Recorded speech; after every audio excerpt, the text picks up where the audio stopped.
అందరికీ నమస్కారము। ఈరోజు ఈ వీడియోలో శ్రీమతి శ్రీ బండ అరుణ రవిపాల్ రెడ్డి గారిచే రచించబడినటువంటి శ్రీనివాస వచనములలో 9వ వచనం గురించి తెలుసుకుందాము।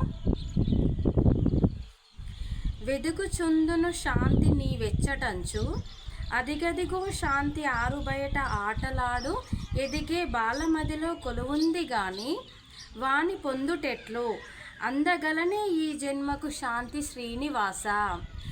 శాంతి మనము వెదుకుచుందును శాంతి నీ వెచ్చటంచు, శాంతి ఎక్కడ ఉంటుంది? మనం శ్రీనివాసుని స్మరిస్తూ ఈ విధంగా కవయిత్రి గారు రచించడం జరిగింది। శాంతి ఎక్కడ ఉంటుంది?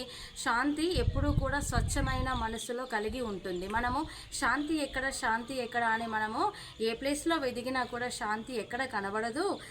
అదిగదిగో శాంతి ఆరు బయట ఆటలాడు, బయట ఆటలాడుకుంటున్నటువంటి ఎదిగే బాల మదిలో కొదువుంది కానీ, బాలలు ఎదిగేటువంటి బాలలు అంటే పిల్లల యొక్క మనసు మనకి ఎల్లప్పుడూ కూడా స్వచ్ఛమైనదిగా ఉంటుంది కాబట్టి వారి దగ్గర శాంతి అనేది ఉంటుంది।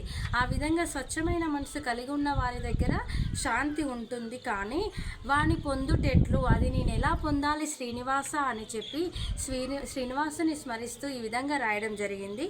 అందగలనే ఈ జన్మకు శాంతి శ్రీనివాస, ఈ జన్మలో నేను అలాంటి శాంతిని నేను పొందగలనా శ్రీనివాస, నేను అలాంటి శాంతిని నేను అందుకోగలనా అని చెప్పి శ్రీనివాసుని స్మరిస్తూ ఈ విధంగా కవయిత్రి గారు రచించడం జరిగింది।